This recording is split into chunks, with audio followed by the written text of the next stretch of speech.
Hi friends, welcome back to my channel. देखिए आज ना हम 40 साइज सिंगल कटोरी ब्लाउज की कटिंग करेंगे। तो ये हमारा मेन फैब्रिक है और ये अस्तर है।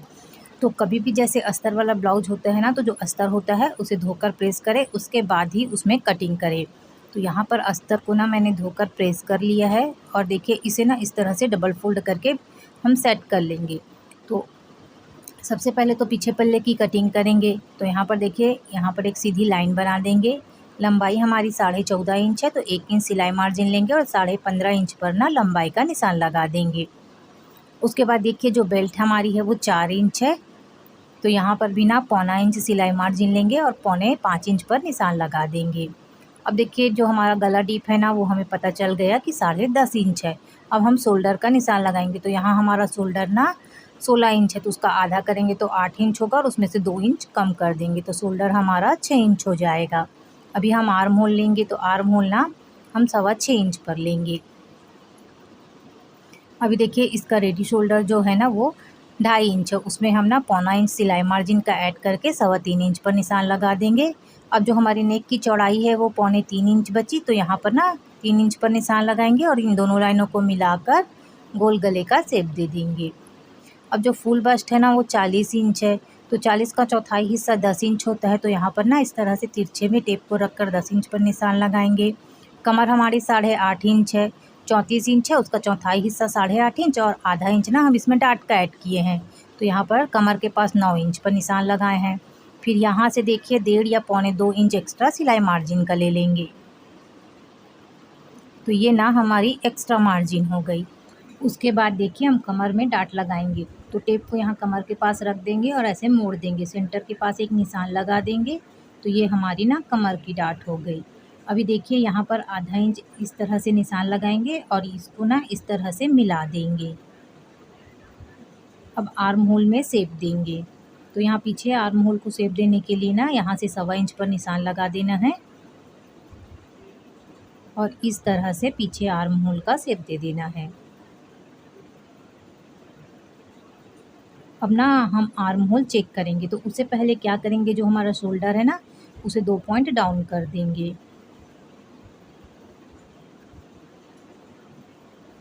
फिर यहाँ से ना आधा इंच हम सिलाई मार्जिन का ले लेंगे और आर्म होल को चेक कर लेंगे।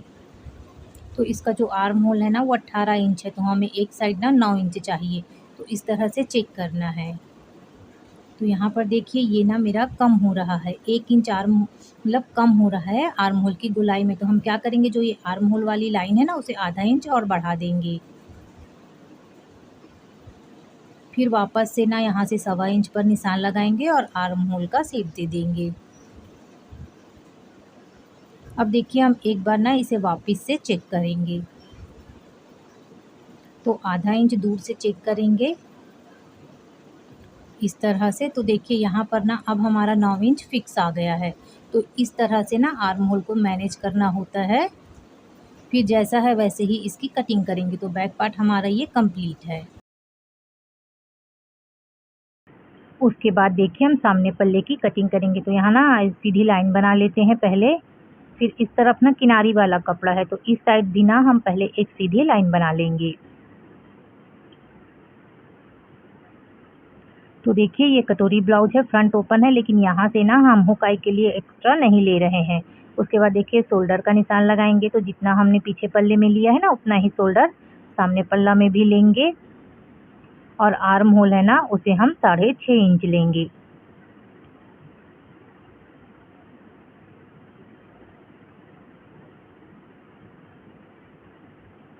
अब यहाँ से यहाँ देखिए हम लंबाई का निशान लगाएंगे। तो जितनी लंबाई हम सामने पल्ले में लिए पीछे पल्ले में लिए है ना उससे 2 इंच ज़्यादा सामने पल्ले में लेंगे। पीछे में हमने 15.5 इंच लिया है ना, तो सामने में हम 16.5 इंच लेंगे। फिर यहाँ देखिए 9 इंच लेंगे, जितना पीछे पल्ले में लिया है ना 8.5 इंच हमारी कमर है और आधा इंच डाट का, तो उतना ही ना सामने पल्ले में लेना है। यहाँ पर 10 इंच ही लेना है, चेस्ट का चौथाई हिस्सा। फिर यहाँ से यहाँ देखिए बिल्कुल भी ना कम ज़्यादा नहीं करना है। जितना पीछे पल्ले में सिलाई मार्जिन लिए हैं उतना ही सामने पल्ले में सिलाई मार्जिन लेंगे और इस तरह से ना इन लाइनों को मिला देंगे। देखिए पीछे पल्ले में लंबाई में 1 इंच बढ़ाना है और सामने पल्ले की लंबाई में ना 2 इंच बढ़ाना है। फिर यहाँ देखिए कमर की बेल्ट का निशान लगा लेंगे तो जितना भी आपके सिले ब्लाउज में आता है ना, तो 1 इंच आपको एक्स्ट्रा लेना है और इस तरह से निशान लगा लेना है। फिर पहले एक स्ट्रेट लाइन खींच लेंगे और यहाँ पर ना ये आर्म होल वाला स्केल रख के ऐसे हम बेल्ट का शेप दे देंगे। ये कपड़ा ना हमारा एक्स्ट्रा है, हम इसे काट कर निकालेंगे। उसके बाद देखिए यहाँ ना जो हमारा साइड पार्ट है ना वो 2.5 इंच था, तो हम 3 इंच पर निशान लगाए हैं। 2.5 इंच हमें रेडी ही चाहिए साइड पार्ट, और आधा इंच जो है ना वो हमें सिलाई के लिए चाहिए। उसके बाद देखिए यहाँ ना आर्म होल को शेप देने के लिए 1.25 इंच पर निशान लगाएंगे और ऐसे सामने आर्म होल का शेप दे देंगे। फिर ना हम रेडी शोल्डर का निशान लगाएंगे। तो पीछे पल्ले में हमने रेडी शोल्डर कितना लिया था, 3.25 इंच, तो हम यहाँ पर भी 3.25 इंच लेंगे और जो ये सामने का गला है ना उसे हम 6 इंच डीप बनाएंगे। इस तरह से देखिए बॉक्स जैसा बना देंगे और यहाँ पर ना ऐसे राउंड करके शेप बना देंगे। अब देखिए यहाँ पर से ना ऐसे 5.5 इंच पर एक निशान लगा लेंगे कटोरी को शेप देने के लिए। फिर यहाँ देखिए आर्म होल की साइड से ना हम 2.5 इंच पर निशान लगा लेंगे और इस तरह से ना इसे मिला देंगे। तो ये ना बहुत ही आसान तरीके से हमारी कटोरी का परफेक्ट शेप बन जाएगा। तो यहाँ पर देखिए इस तरह से मैंने चॉक से इसे डार्क कर दिया है। अभी ना हम बस्ट पॉइंट का निशान लगाएंगे 10.5 इंच पर। तो आपके ब्लाउज में जितना आता है उतना निशान लगा लीजिए। फिर साइड पार्ट हमारा रेडी है और बेल्ट हमारा बिल्कुल रेडी है। हमें सिर्फ ना इसकी कटोरी बढ़ानी है। और कटोरी कितनी बढ़ाते हैं, तो जो आपके फुल बस्ट और कमर में डिफरेंट होता है ना, कटोरी हमें उतनी ही बढ़ानी है। जैसे 5 इंच का डिफरेंस है ना, तो हम दोनों तरफ ना 1.25 इंच बढ़ाएंगे। 6 इंच का डिफरेंस होता है ना, तो हम दोनों तरफ क्या करते हैं, 1.5 इंच बढ़ाते हैं। इसी तरह से ना कटोरी को बढ़ाते हैं। और एक तरीका और है कटोरी बढ़ाने का। आप क्या कीजिए, जो आपकी फुल बस्ट है ना उसका 5वां हिस्सा ले लीजिए और उसमें ना 1 इंच सिलाई मार्जिन का ऐड कर लीजिए। तो इस तरीके से ना आप कटोरी की चौड़ाई बहुत ही आसान तरीके से निकाल सकते हो। तो यहाँ पर देखिए पहले तो हम इसकी कटिंग कर लेंगे, फिर ना हम कटोरी को बढ़ाएंगे।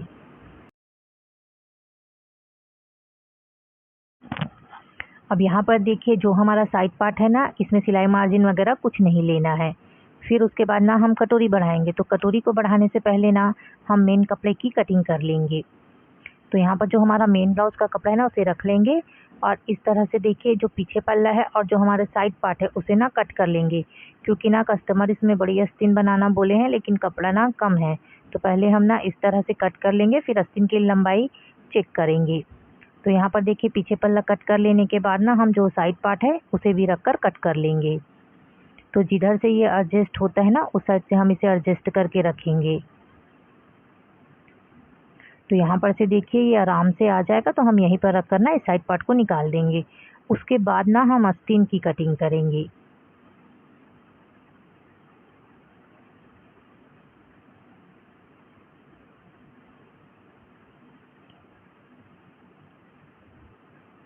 तो देखिए यहाँ से साइड पार्ट हो गया है। अभी ना हम इसमें चेक कर लेते हैं कि आस्तीन हमारी कितनी लंबी निकलेगी। तो यहाँ पर देखिए पहले कटोरी के फरमे को रख कर ऐसे ना हम चेक कर लेते हैं कि हमारी कटोरी कितनी आएंगी। फिर यहाँ आस्तीन ना हमारी 7 इंच की बनेगी, तो हम यहाँ पर 8 इंच कपड़े पर निशान लगा लेंगे और देखिए यहाँ पर कटोरी निकल जाएगी। अब देखिए हम ना आस्तीन की कटिंग करेंगे। तो इस तरह से ना कपड़े को 4 फोल्ड करके बिछा लेंगे। पहले तो कपड़ा हमारा डबल लेयर में है, उसे एक बार और फोल्ड कर दिए, तो दोनों आस्तीन ना हमारी आराम से निकल जाएगी। अब हम आस्तीन की लंबाई लेंगे 8 इंच। इस तरह से यहाँ देखिए हम आस्तीन की मोहरी 6 इंच लेंगे। उसके बाद देखिए आस्तीन की चौड़ाई लेंगे। तो 7.5 इंच ना आस्तीन की चौड़ाई है, लेकिन यहाँ पर ना हम आधा इंच एक्स्ट्रा बढ़ा कर लेंगे। बाद में देखिए आस्तीन जोड़ने के बाद कपड़ा एक्स्ट्रा होगा ना तो कट कर देंगे, लेकिन कम कपड़े की कटिंग नहीं करेंगे। फिर यहाँ से यहाँ देखिए 9 इंच पर निशान लगा लेंगे, तो ये हमारी कैप हाइट निकल जाएगी और इस तरह से ना आस्तीन का शेप दे देंगे। तो अगर आप लोगों को ना आस्तीन कटिंग करना नहीं आता तो मेरे चैनल पर ना ऑलरेडी आस्तीन कटिंग करने का वीडियो है, तो आप लोग वहाँ से देख सकते हैं। फिर यहाँ से देखिए इस तरह से इसे मिला देंगे। कटिंग करने से पहले देखिए पीछे पल्ले को लेकर ना एक बार चेक कर लेना है। बिना चेक करिए तो कभी भी मत काटिए। इस तरह से देखिए ये बिल्कुल बराबर आ गया है, तो अब हम इसकी कटिंग कर लेते। अगर ये थोड़ा छोटा बड़ा होता ना तो हम थोड़ा सा बढ़ाकर या कम करके एडजस्ट करते, उसके बाद कटिंग करते। लेकिन फ्रेंड्स कभी भी आस्तीन को ना पीछे पल्ले से नाप लो, उसके बाद ही आप लोग कट करो। देखिए यहाँ आस्तीन की चौड़ाई 7.5 इंच है ना, तो 7.5 इंच ही रहनी चाहिए। अब देखिए यहाँ पर क्या करेंगे, ये जो नीचे कपड़ा एक्स्ट्रा है उसकी कटिंग कर देंगे। फिर हम ना यहाँ सेंटर पर एक कट लगा देंगे और फिटिंग के पास भी एक कट लगा देंगे। और ये जो सामने आस्तीन का जो शेप दिए है ना उसे भी कट कर देंगे। यहाँ पर भी एक कट लगा देंगे और दोनों तरफ ना इस तरह से उल्टे का निशान लगा लेंगे। अब देखिए यहाँ पर हमारा कपड़ा बच गया है ना आस्तीन निकालने के बाद। यहीं से हम कटोरी की कटिंग करेंगे। तो कटोरी कटिंग करने के ना कई तरीके होते हैं पता है, लेकिन ना मेन तरीका क्या है, जितना आपके फुल बस्ट और कमर में डिफरेंस होता है ना आप उतना ही बढ़ाइए और कट कर दीजिए। या तो ना आपकी फुल बस्ट होती है उसका 5वां हिस्सा लीजिए, उसमें 1 इंच बढ़ाइए और ना निशान लगा लीजिए। तो यहाँ पर देखिए उरेप कपड़ा है ना, तो यहीं पर हम कटोरी को सेट कर लेंगे इस तरह से। और जैसे हमारी पुरानी कटोरी है ना, पहले तो हम सेम टू सेम वैसा ही निशान लगा लेंगे।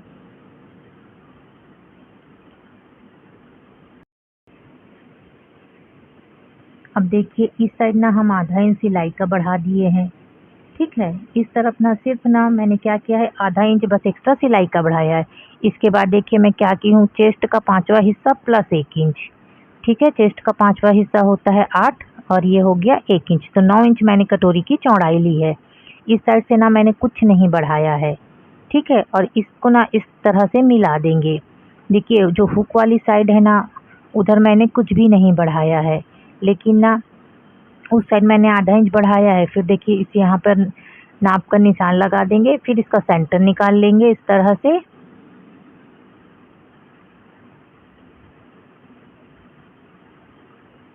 और यहाँ पर ना साइड पार्ट को रखकर चेक कर लेंगे। तो साइड पार्ट जो है ना उससे कटोरी आधा इंच बड़ी होनी चाहिए।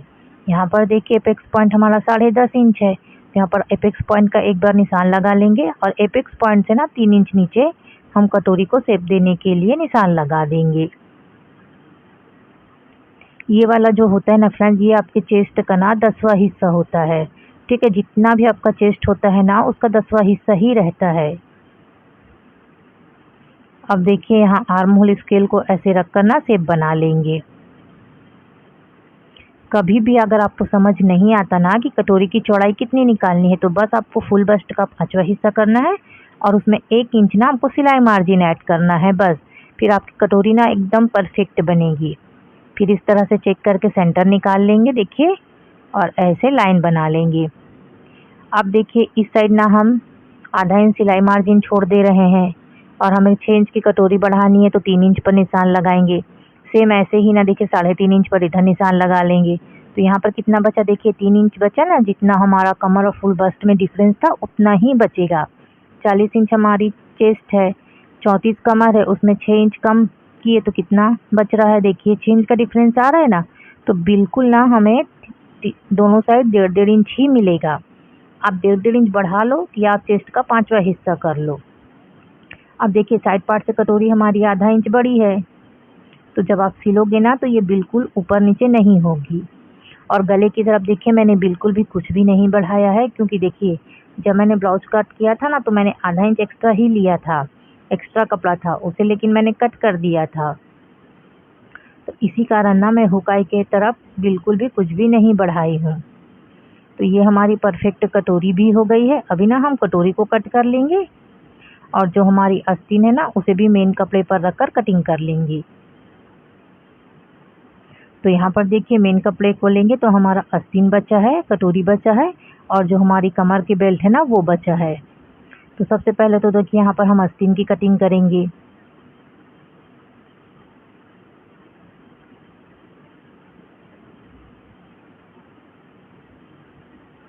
तो आस्तीन का जो कपड़ा है ना उसमें थोड़ा थोड़ा ज्वाइंट आएगा। अब देखिए यहीं पर से ना हम कटोरी की भी कटिंग करेंगे। जैसे हमने अस्तर को कट किया है ना वैसे ही मेन फैब्रिक पर भी कटिंग करेंगे। तो ये वाला कपड़ा ना थोड़ा कम था, इसलिए ना इसे एडजस्ट करने में थोड़ा प्रॉब्लम हुआ। बाकी जब कपड़ा बड़ा रहता है ना फ्रेंड्स तो कोई दिक्कत नहीं होती, आप आराम से कटिंग कर सकते हैं। तो यहाँ पर देखिए जो मेन फैब्रिक है ना वो थोड़ा कम है। कस्टमर को ना 10 इंच की आस्तीन चाहिए थी, लेकिन हमारी आस्तीन ना सिर्फ 7 इंच की बनी है। तो अगर आप लोगों को ना कटोरी ब्लाउज किस तरह से सिलते हैं नहीं आता है, तो मेरे चैनल पर ना कटोरी ब्लाउज स्टिचिंग का फुल ट्यूटोरियल है, आप चाहें ना तो देख सकते हैं। तो इस ब्लाउज की ना मैंने सिर्फ कटिंग बताई है, और एक सब्सक्राइबर ना बहुत डिमांड कर रही थी कि 40 साइज़ कटोरी ब्लाउज की कटिंग बताओ करके, तो ना मैंने इसलिए ये वाला वीडियो बनाया है। आप देखिए इधर हमारा कपड़ा बच रहा है, लेकिन ना फ्रेंड्स ये स्ट्रेट कपड़ा है पता है, लेकिन इसमें ना जो हम कमर की बेल्ट लगाएंगे ना तो उसकी फिटिंग उतनी अच्छी नहीं आती, सल आ जाता है इसमें। तो ना जैसे इसको हम लंबाई में काटते ना तो ये बहुत अच्छे से फिटिंग में बैठता, लेकिन हमने इसे ना कपड़ा नहीं था तो चौड़ाई में ही निकालना पड़ा, जिसकी वजह से क्या है, जब हम बेल्ट लगाएंगे ना तो जब हम ब्लाउज पहनेंगे तो क्या होगा, जो हमारा साइड पार्ट रहेगा ना फिटिंग तरफ उधर ना हल्का सा सिकुड़न जैसे आ जाता है। तो कपड़ा कम होने के कारण भी ना ब्लाउज की फिटिंग में बहुत फ़र्क पड़ता है। तो यहाँ पर तो देखिए मैंने कटिंग कर लिया कपड़े के हिसाब से। अब देखिए ये आस्तीन है, इसमें भी ना हम थोड़ा साइड साइड में कपड़ा जोड़ लेंगे। तो आज ना हमने कटोरी ब्लाउज कटिंग का पूरा वीडियो आप लोगों के साथ शेयर किया है। वीडियो अच्छा लगेगा तो लाइक कर दीजिएगा, चैनल पर नए हो तो प्लीज़ सब्सक्राइब जरूर कीजिएगा। फिर मिलते हैं नए वीडियो में, बाय बाय फ्रेंड्स।